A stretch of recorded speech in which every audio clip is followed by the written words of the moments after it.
परिचय। बच्चों, आज मैं तुम्हें परमाणु की संरचना प्रकरण के विषय में बताऊंगा। परमाणु द्रव्य की मूलभूत इकाइयां हैं। हमारे चारों ओर की हर वस्तु परमाणुओं से बनी है। प्रारूपी परमाणु प्रोटॉनों के नाभिक का बना होता है और न्यूट्रॉन व इलेक्ट्रॉन इस नाभिक के परितः चक्कर लगाते हैं।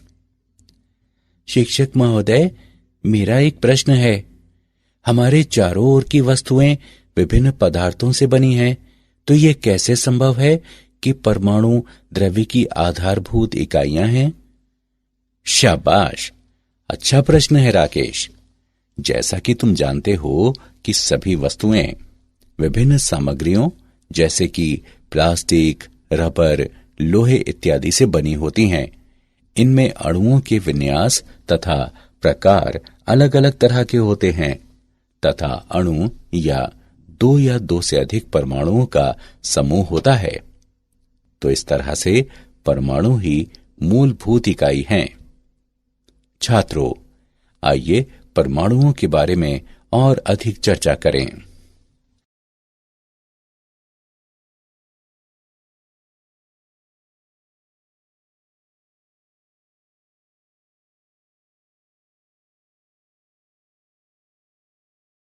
उद्देश्य। इस पाठ के अंत में आप निम्न करने में सक्षम हो जाएंगे।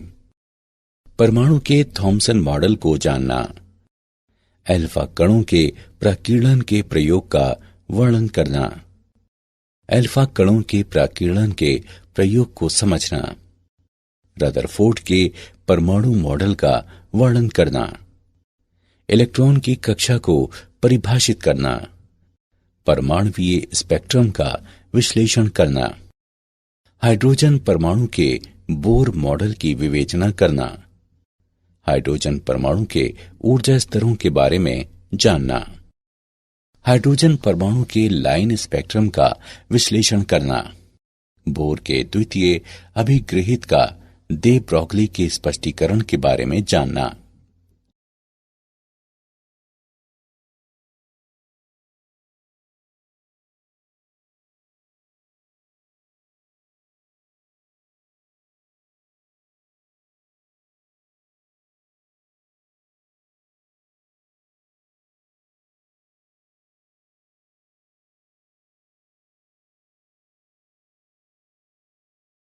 थॉमसन का परमाणु मॉडल। सन 1898 में जे थॉमसन ने परमाणु का एक मॉडल प्रस्तावित किया, जिसे प्लम पुडिंग मॉडल भी कहा जाता है। उन्होंने बताया कि परमाणु किसी धनात्मक तरल जैसे कि पुडिंग से भरा होता है, जिसमें इलेक्ट्रॉन इस तरह अंतःस्थापित रहते हैं जैसे कि तरबूज में बीज। गोलीय मॉडल की त्रिज्या लगभग 10⁻⁻8 सेंटीमीटर होती है। धनात्मक तरल पर कुल धनावेश समान होता है, जो इलेक्ट्रॉनों के ऋणावेशों द्वारा सममितिक रूप से संतुलित रहता है। लेकिन इस मॉडल को अस्वीकृत कर दिया गया क्योंकि यह मॉडल रदरफोर्ड द्वारा किए गए प्रयोगों के परिणामों को संतुष्ट करने में विफल रहा। अल्फा कणों के प्रकीर्णन का प्रयोग।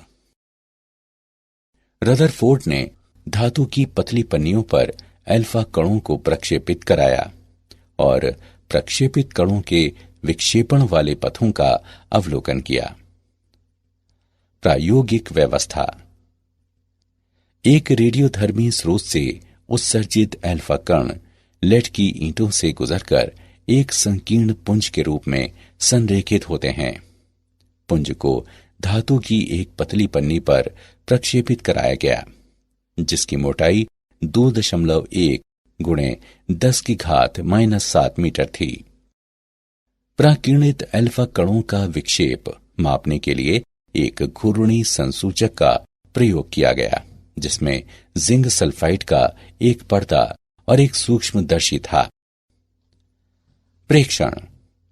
अधिकांश अल्फा कण धातु की पन्नी से इस तरह सीधे गुजर जाते हैं जैसे वे रिक्त स्थान में गए हों।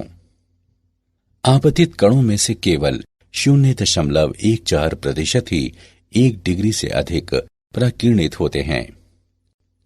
इन कणों का एक छोटा अंश 90 डिग्री से बड़े विशाल कणों द्वारा प्रकीर्णित होता है, जिनमें से कुछ लगभग 180 डिग्री कोणों से प्रकीर्णित होते हैं।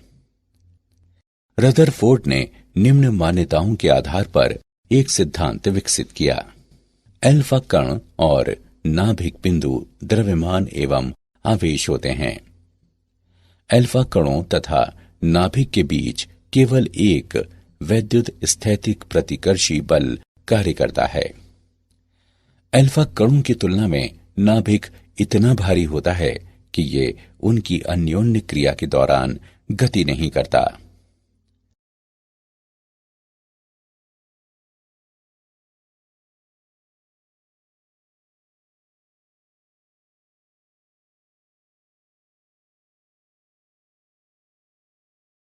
अल्फा कणों का प्रक्षेप पथ। चूंकि वैद्युत स्थैतिक बल 1/r वर्ग विचलित होता है, अल्फा कणों का प्रक्षेप पथ अति परवलयी होता है, जहां r अल्फा कण और नाभिक के बीच तात्क्षणिक पृथक्कन है। नाभिक तथा अल्फा कण की गति की आरंभिक रेखा के बीच की अभिलंबवत दूरी संघट्ट प्राचल कहलाती है। रदरफोर्ड ने थीटा प्रकीर्णन कोण से पर्दे पर पहुंचने वाले अल्फा कणों की संख्या n थीटा प्रति इकाई क्षेत्रफल परिकलित किया और पाया कि n थीटा साइन थीटा बटे 2 की घात 4 के व्युत्क्रमानुपाती होता है। कण तथा नाभिक के बीच की निकटतम दूरी से नाभिक का आकार लगभग 10 की घात -14 मीटर से लेकर 10 की घात -15 मीटर तक होने का पता चलता है। परमाणु से संबंधित कोई इलेक्ट्रॉन नाभिक के बाहर आपेक्षिक बड़े आयतन वाले माने गए। परमाणु में बड़ा खाली स्थान होने के कारण अधिकांश अल्फा कण पतली पन्नी से बिना विक्षेपित हुए निकल गए। रदरफोर्ड का परमाणु मॉडल। रदरफोर्ड के प्रकीर्णन के प्रयोग ने नाभिकीय परमाणु मॉडल को जन्म दिया। इसकी मुख्य विशेषताएं निम्न हैं। परमाणु में धनावेशित तथा भारी क्रोड होती है, जो नाभिक कहलाता है। परमाणु के आकार की तुलना में नाभिक बहुत ही कम स्थान घेरता है। नाभिक कई इलेक्ट्रॉनों से घिरा रहता है, जिससे परमाणु विद्युतिक रूप से उदासीन हो जाता है। इलेक्ट्रॉनों को नाभिक की ओर विद्युत बल आकर्षित करता है, जिसके विरुद्ध अपने स्थानों पर बने रहने के लिए वे नाभिक के परितः कक्षाओं में चक्कर लगाते हैं।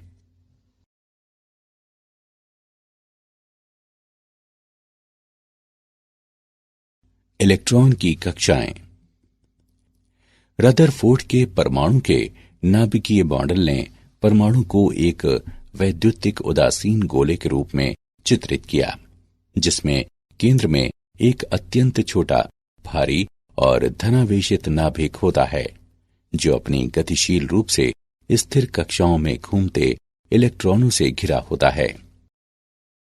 घूमते इलेक्ट्रॉनों तथा नाभिक के बीच आकर्षण का वैद्युत स्थैतिक बल इलेक्ट्रॉनों को उनकी कक्षाओं में बनाए रखने के लिए अपेक्षित अभिकेंद्रीय बल प्रदान करता है। Fe बराबर Fc। उनके संबंधित मानों को प्रतिस्थापित करने पर हम पाते हैं कि mv वर्ग गुणे r बराबर है 1/4 पाई एप्सिलॉन नॉट e वर्ग बटे r वर्ग। हम इस समीकरण को निम्नवत भी लिख सकते हैं। r बराबर e वर्ग बटे 4 पाई एप्सिलॉन नॉट mv वर्ग। हाइड्रोजन परमाणु में इलेक्ट्रॉन की गतिज ऊर्जा एवं वैद्युत स्थैतिक स्थितिज ऊर्जा निम्नानुसार व्यक्त है। K बराबर 1/2 mv वर्ग बराबर e वर्ग बटे 8 पाई एप्सिलॉन नॉट r तथा u बराबर माइनस e वर्ग बटे 4 पाई एप्सिलॉन नॉट r। अतः एक हाइड्रोजन परमाणु में इलेक्ट्रॉन की कुल ऊर्जा निम्न होगी: E बराबर k प्लस यू, जो माइनस ई वर्ग बटे 8 पाई एप्सिलॉन नॉट r के बराबर है। इलेक्ट्रॉन की कुल ऊर्जा ऋणात्मक है। इसका अर्थ है कि इलेक्ट्रॉन नाभिक से बंधा है।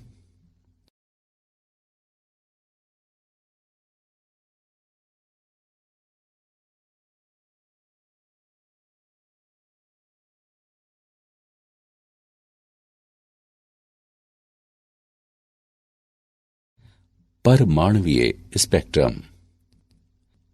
हाइड्रोजन जैसी गैस से भरी निर्वातित कांच नलिका में स्थित दो इलेक्ट्रोडों के मध्य पर्याप्त उच्च विभवांतर प्रयुक्त करके विद्युत चुंबकीय विकिरण उत्सर्जित किया जा सकता है।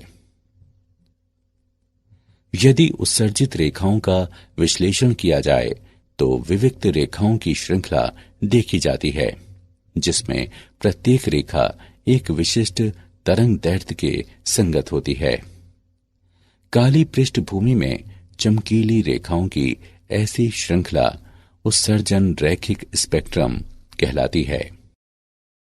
जब किसी गैस से श्वेत प्रकाश गुजरता है तो पारगत प्रकाश में कुछ काली रेखाएं होती हैं। ये काली रेखाएं गैस की सामग्री का अवशोषक रैखिक स्पेक्ट्रम कहलाती हैं। दृश्य क्षेत्र में रेखाओं का समूह बामर श्रेणी कहलाता है। ये रेखाएं निम्न समीकरण द्वारा वर्णित की जा सकती हैं: 1/लैम्डा बराबर r 1/2 वर्ग माइनस 1/n वर्ग। यहां n के मान 3, 4, 5 व इसी प्रकार अन्य हो सकते हैं तथा r रिडबर्ग नियतांक है, जिसका मान 1.097332 गुणे 10⁻7 प्रति मीटर होता है। दृश्य क्षेत्र के बाहर स्थित रेखाओं की अन्य श्रेणियां निम्न हैं: लाइमैन श्रेणी, जो निम्न रूप में व्यक्त है: 1/लैम्डा बराबर r 1/1 वर्ग माइनस 1/n वर्ग। यहां n के मान 2, 3, 4, 5 व इसी प्रकार अन्य हो सकते हैं। पाशन श्रेणी, जो निम्न रूप में व्यक्त है: 1/लैम्डा बराबर r 1/3 वर्ग माइनस 1/n वर्ग। यहां n के मान 4, 5, 6, 7 व इसी प्रकार अन्य हो सकते हैं। ब्रैकेट श्रेणी, जो निम्न रूप में व्यक्त है: 1/लैम्डा बराबर r 1/4 वर्ग माइनस 1/n वर्ग। यहां n के मान 5, 6, 7, 8 व इसी प्रकार अन्य हो सकते हैं। फंड श्रेणी, जो निम्न रूप में व्यक्त है: 1/लैम्डा बराबर r 1/5 वर्ग माइनस 1/n वर्ग। यहां n के मान 6, 7, 8, 9 व इसी प्रकार अन्य हो सकते हैं।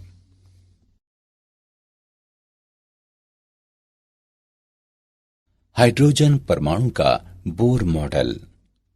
परमाणु के बोर मॉडल के मूल अभिगृहित निम्न हैं: इलेक्ट्रॉन नाभिक के परितः कूलॉम बल के प्रभाव में विशिष्ट वृत्तीय कक्षाओं में घूमता है, जो स्थैतिक कक्षाएं कहलाती हैं।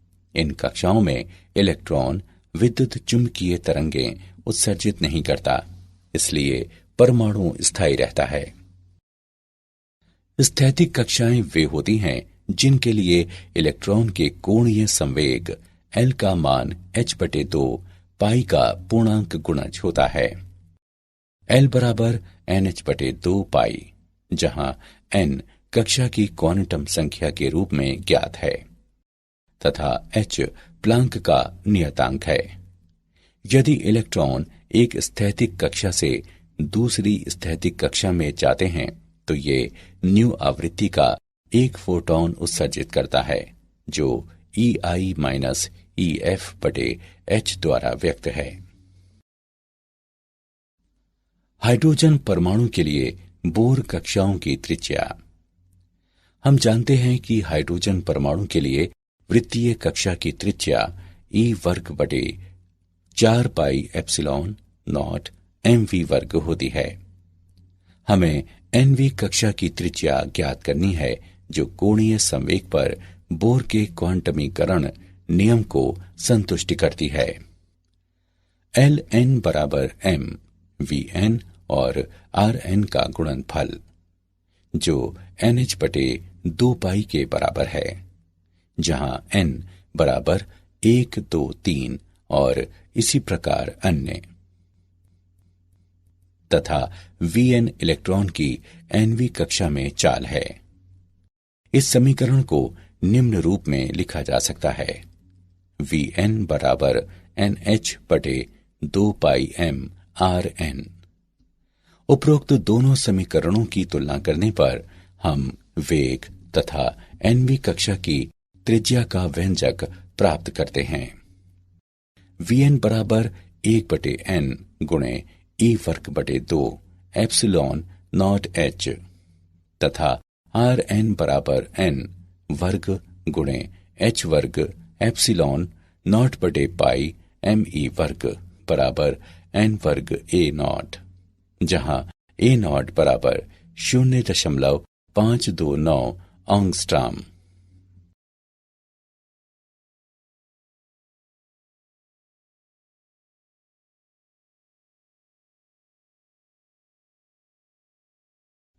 हाइड्रोजन परमाणु के ऊर्जा स्तर। हम जानते हैं कि हाइड्रोजन परमाणु की कुल ऊर्जा इलेक्ट्रॉन की गतिज ऊर्जा तथा नाभिक के कूलॉम क्षेत्र में इसकी स्थितिज ऊर्जा का योग होती है। En बराबर माइनस E वर्ग बटे 8 पाई एप्सिलॉन नॉट Rn। इस समीकरण को निम्नवत भी लिखा जा सकता है। En बराबर me की घात 4 बटे 8 एप्सिलॉन नॉट वर्ग n वर्ग h वर्ग, जहां E नॉट बराबर me की घात 4 बटे 8 एप्सिलॉन नॉट वर्ग h वर्ग। En बराबर 2.2 गुणे 10 की घात माइनस 18 जूल, जो 13.6 इलेक्ट्रोवोल्ट के बराबर है। उपरोक्त समीकरण को निम्नवत भी लिखा जा सकता है। En बराबर माइनस 13.6 बटे n वर्ग इलेक्ट्रोवोल्ट। इन समीकरणों द्वारा वे निर्दिष्ट ऊर्जाएं हाइड्रोजन परमाणु के ऊर्जा स्तर कहलाती हैं। ये स्तर ऋणात्मक रूप से इंगित करते हैं कि हाइड्रोजन परमाणु एक आबद्ध निकाय होता है। न्यूनतम स्थैतिक ऊर्जा अवस्था, जो कि तलस्थ अवस्था भी कहलाती है, n बराबर 1 के संगत होती है और इसकी ऊर्जा E1 बराबर माइनस 13.6 इलेक्ट्रोवोल्ट होती है। अगली अवस्था, जो कि प्रथम उत्तेजित अवस्था कहलाती है, n बराबर 2 के संगत होती है तथा इसकी ऊर्जा E2 बराबर माइनस 3.4 इलेक्ट्रोवोल्ट होती है तथा इसी प्रकार आगे अन्य अवस्थाएं होती हैं। क्वांटम संख्या बढ़ते जाने के साथ संगत ऊर्जा शून्य के निकट आती जाती है। परमाणु की तलस्थ अवस्था से मुक्त होने के लिए इलेक्ट्रॉन द्वारा आवश्यक न्यूनतम ऊर्जा परमाणु की आयनन ऊर्जा कहलाती है। अतः हाइड्रोजन परमाणु की आयनन ऊर्जा 13.6 इलेक्ट्रोवोल्ट होती है। उदाहरण। आइए बोर के हाइड्रोजन परमाणु मॉडल का एक उदाहरण देखें। बोर के हाइड्रोजन परमाणु की तलस्थ अवस्था में इलेक्ट्रॉन द्वारा उत्सर्जित विकिरण की न्यूनतम से अधिकतम तरंगदैर्ध्य का अनुपात ज्ञात करें। आइए इसका हल देखें। इलेक्ट्रॉन दो ऊर्जा स्तरों N1 और N2 के बीच पारगमन के संगत विकिरण ऊर्जा 13.6 गुणे 1/N1 वर्ग माइनस 1/N2 वर्ग इलेक्ट्रोवोल्ट होगी। E न्यूनतम है जहां N1 बराबर 1 और N2 बराबर 2। E न्यूनतम बराबर है 13.6 गुणे 3/4 इलेक्ट्रोवोल्ट। E अधिकतम है जहां N1 बराबर 1 और N2 बराबर अनंत। E अधिकतम बराबर 13.6 इलेक्ट्रोवोल्ट। अब E न्यूनतम एवं E अधिकतम का अनुपात लेने पर हम पाते हैं कि E न्यूनतम बटे E अधिकतम बराबर 3/4 या लैम्डा न्यूनतम बटे लैम्डा अधिकतम बराबर 3/4। अतः बोर के हाइड्रोजन परमाणु की तलस्थ अवस्था में इलेक्ट्रॉन द्वारा उत्सर्जित विकिरण की न्यूनतम से अधिकतम तरंगदैर्ध्य का अनुपात 3:4 होगा।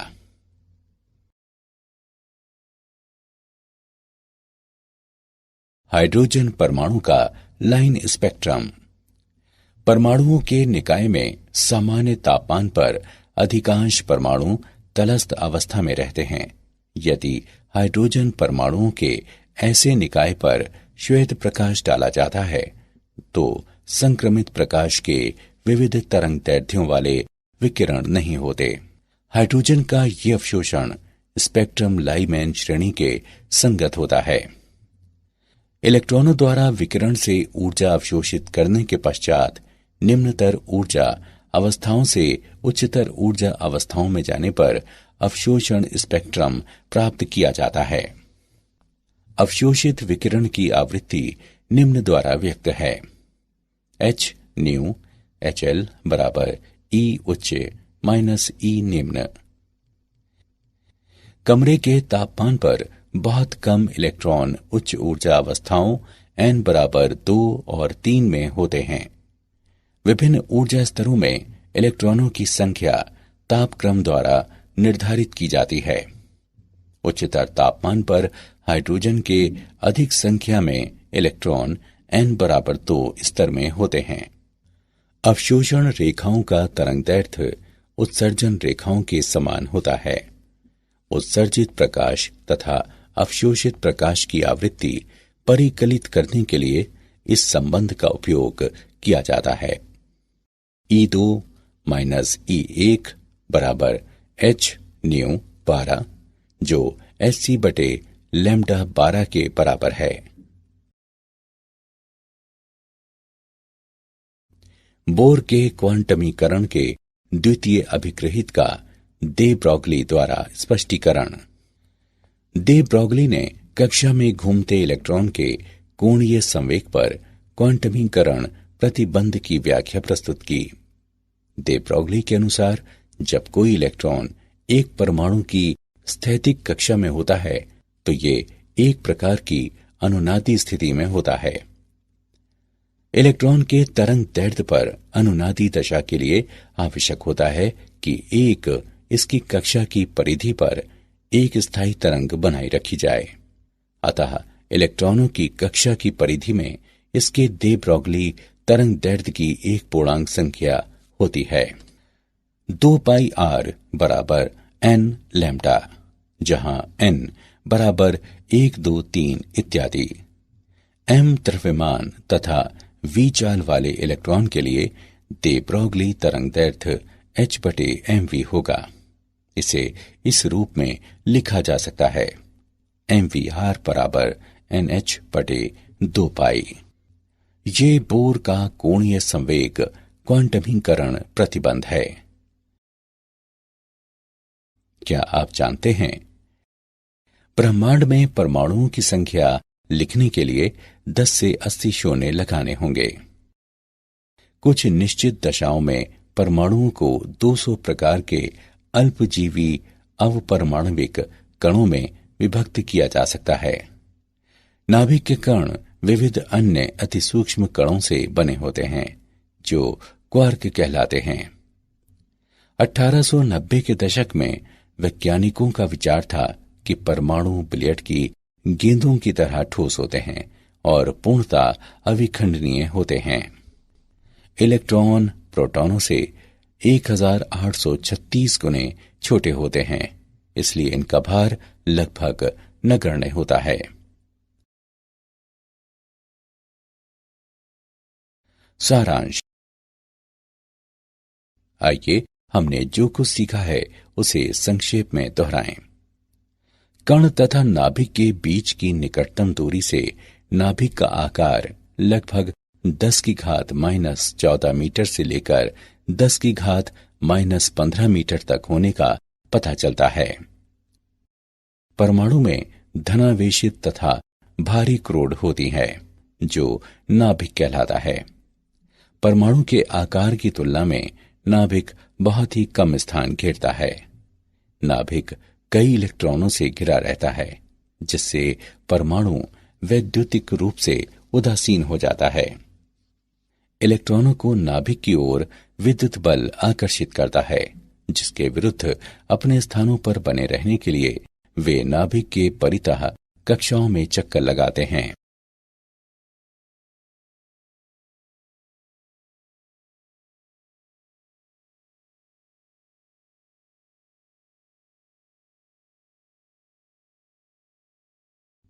जब किसी गैस से श्वेत प्रकाश गुजरता है तो पारगत प्रकाश में कुछ काली रेखाएं होती हैं। ये काली रेखाएं गैस की सामग्री का अवशोषण रैखिक स्पेक्ट्रम कहलाती हैं। इलेक्ट्रॉन नाभिक के परितः कूलॉम बल के प्रभाव में विशिष्ट वृत्तीय कक्षाओं में घूमता है, जो स्थैतिक कक्षाएं कहलाती हैं। परमाणु की तलस्थ अवस्था से मुक्त होने के लिए इलेक्ट्रॉन द्वारा आवश्यक न्यूनतम ऊर्जा परमाणु की आयनन ऊर्जा कहलाती है। इलेक्ट्रॉनों द्वारा विकिरण से ऊर्जा अवशोषित करने के पश्चात निम्नतर ऊर्जा अवस्थाओं से उच्चतर ऊर्जा अवस्थाओं में जाने पर अवशोषण स्पेक्ट्रम प्राप्त किया जाता है।